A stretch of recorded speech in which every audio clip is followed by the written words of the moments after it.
हो सकता है। हाँ आप सुन ले, आप सुन ले, बोलिएगा मत बीच में, मैं हाँ मैं सुन लूंगा।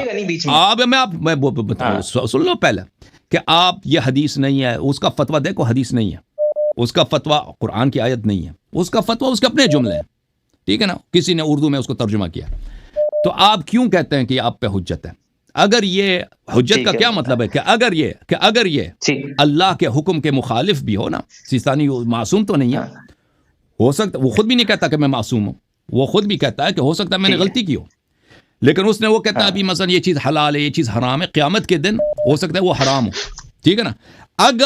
अगर हम कलाम मासूम अलैहिस्सलातु वस्सलाम को हुज्जत समझते हैं, यानी ये अल्लाह की जानिब से, अल्लाह हमसे अगर गिरफ्त भी करे ना, हम बताएंगे कि भाई ये आपके हुज्जत ने ये बोला, इमाम मासूम अलैहिस्सलाम का ये हदीस हमारे पास आया तो हमने उस पर अमल किया, अल्लाह ताला वो कभी हमें जन्नम नहीं, क्योंकि अल्लाह ताला कितने फरमान है कि अहले बैत अलैहिस्सलातु वस्सलाम को जो भी कह दें वो सही है, वो हक है, ठीक है ना, वो हो ही नहीं सकता।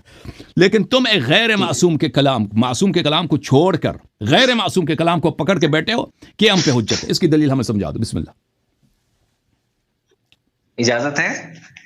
अब इसीलिए आप पूछा है कि आप जवाब दें भाई।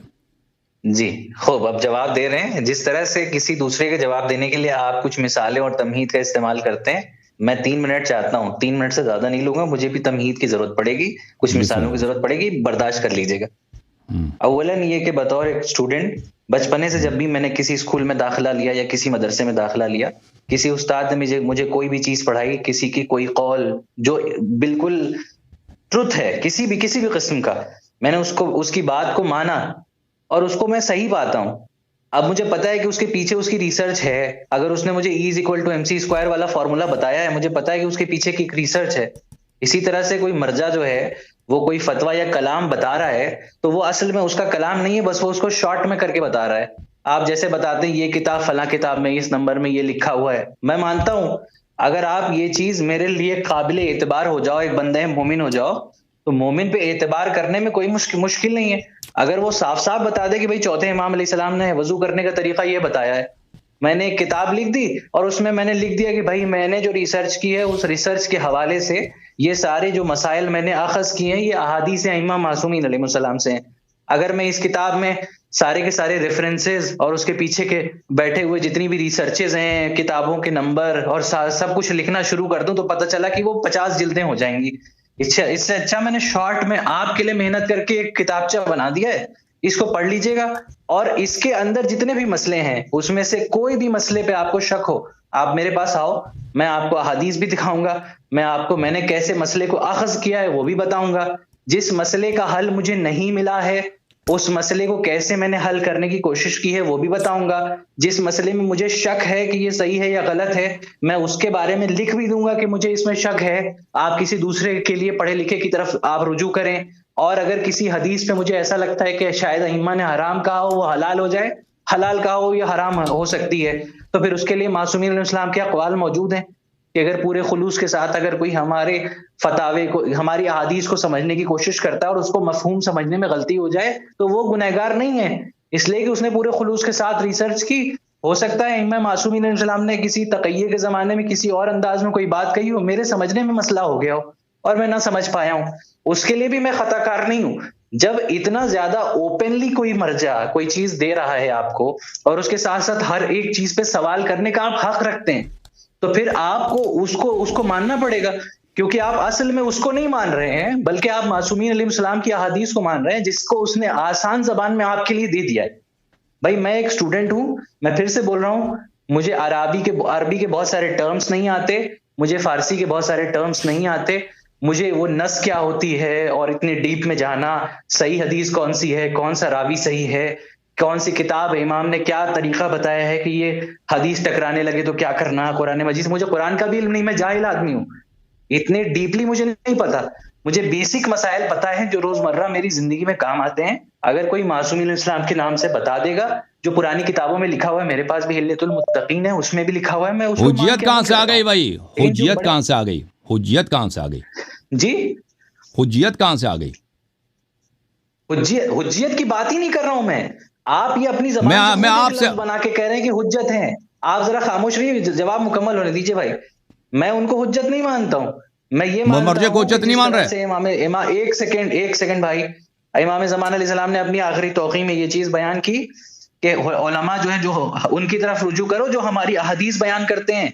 तो ये अहादीस हैं जो इनकी किताबों में लिखी हैं। बस जिस तरह से आप कुरान मजीद की शरह करते हैं, जिस तरह से अहादीस की शरह और तफसीरें होती हैं, उसी तरह से ये एक शॉर्ट नोट है उस हदीस का, जिसका मतलब भी वही है जो मासूम की हदीस का मतलब है।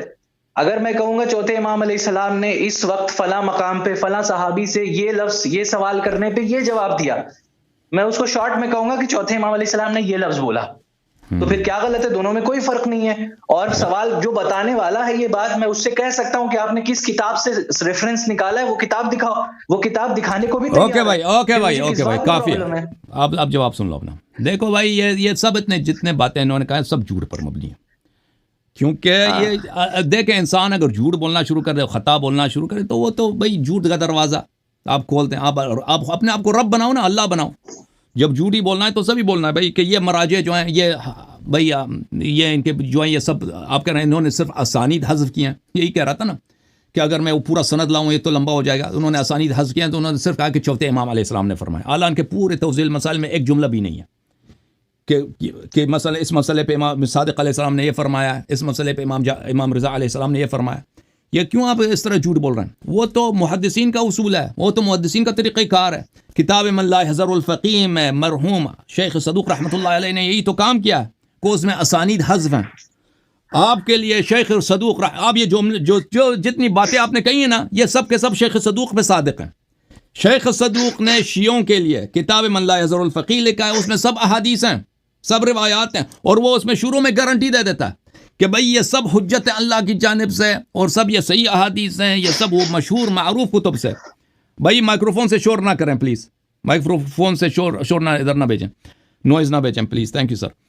कि ये सब मशहूर मारूफ कुतुब से माखूज हैं, जो उस ज़माने में सबको पता था कि ये सब शियों उस पर एतमाद करते हैं। और इसमें मैंने अहादीस के असानीद इसलिए हज़फ किए हैं कि ये मुख्तसर बन जाए ये किताब। इसके इसी तरह उनकी किताब अल-मुक़निआ है। अल-मुक़निआ के शुरू में शेख सदूक़ रहमतुल्लाह अलैह यही तो फरमाते हैं कि ये सब के सब अहादीस हैं, और मैंने इससे असानीद इसलिए हज़फ किए हैं कि ये मुख्तसर बन जाए, मुख्तसर बन जाए। तो आप जो कहते हैं ना कि मैं बचपन में मैं उस्ताद के पास जाता था, उस्ताद जो कहता था मैं उसकी तस्दीक करता था। भाई आप इस तरह होंगे ना, जो निकम्मा शागिर्द है, जिसको वो समझ नहीं आती, उस्ताद जो कहता है वो कहता है सही है। जो सही तालिब इल्म होता है वो उस्ताद की हर बात की तस्दीक नहीं करता। अगर उस्ताद उसको कोई फार्मूला कोई कुछ समझाता है तो वो समझने की कोशिश करता है इसकी दलील क्या है। वो ऐसे रट्टा नहीं लगाता, वो शागिर्द फेल हो जाता है, उसको आगे जिंदगी में तरक्की नहीं मिलती। जो उस्ताद जो भी कहता है वो कहता है जी बस सही होगा। इंसान तकलीद के लिए स्कूल नहीं जाता भाई, कि हम स्कूल में तो तकलीद का। भाई प्लीज सुन, नहीं आप मेरी बात ना काटें, मेरी बात ना काटो भाई साहब, मेरी बात ना काटो। हम स्कूल जाते हैं, जब स्कूल जाते हैं हम सीखने के लिए जाते हैं। उस्ताद अगर मसलन आप हिस्ट्री के क्लास में जाते हैं, ठीक है ना, वो इंडिया के हिस्ट्री के मुतालिक कोई बात बताता है, आप 1000 दफ़ा उस्ताद से इख्तिलाफ कर सकते हैं, ठीक है ना। मैंने आप बचपन में बहुत सारे तालिब इल्म होते हैं जो बचपन में बहुत सारी किताबें पढ़ते हैं। वो मसलन हिंदुस्तान की तारीख में उसने फलान जंग के मुतालिक उस तालिब इल्म ने मेहनत किया, उसने किताबें पढ़ी हैं, वो हो सकता है उस्ताद से इख्तिलाफ करे। इस तरह नहीं है कि उस्ताद जो कहता है हम मान लेते हैं कि भाई ये सही है। ये कोई निकम्मा तालिब इल्म ऐसा होगा जिसको कुछ आता नहीं है, कि वो बस उसको काम ही नहीं है कि उस्ताद सही कह रहा है गलत कह रहा है, जो भी कह दे वो सही है। तालिब इल्म वही अच्छा होता है जो इल्म सीखता है, उस्ताद से दलील सीखता है। उस्ताद की अगर गलत बात है उसको नहीं मानता, उस्ताद की हर बात को हुज्जत नहीं मानता। वो सिर्फ मासूम के लिए होता है भाई साहब कि उसकी हर बात सही होती है। यह आपको नहीं समझ आई?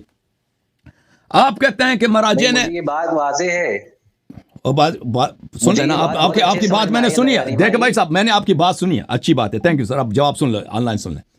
देखे मराजे आपको अपने फतवे देते हैं, अपने फतवे देते हैं। वो फतवे वो खुद भी नहीं कहते कि हमने, देखें झूठ फ्रॉड इन लोगों को कहना है। वो नहीं कहते कि ये सब मैंने हदीस से अख्ज़ किए हैं, कुछ कहते हैं हमने हदीस से अख्ज़ किए, कुछ हमने खुद अपने अक्ल से बनाए हैं। उनके माखज़ होते हैं भाई। अहले बैत अगर ये सब हदीस से भी लिए हो ना, तो अहले बैत अलैहिस्सलाम ने ये फार्मूला किसी को नहीं बताया भाई। ये तरीका देख, अगर एक शख्स है कि सिर्फ वो कहता है अक्ल भी हुज्जत नहीं है, इजमा भी हुज्जत है, सिर्फ हदीस से हम लेंगे, लेकिन वो सिर्फ अपने अल्फाज से आपको बताता कि मेरी समझ ये है हदीस से, मैंने रिसर्च किया, मैंने हदीस से ये बातें निकाली हैं, ये सब हक है, ये आप पे ये इसकी कोई दलील नहीं है कि यह हुज्जत है।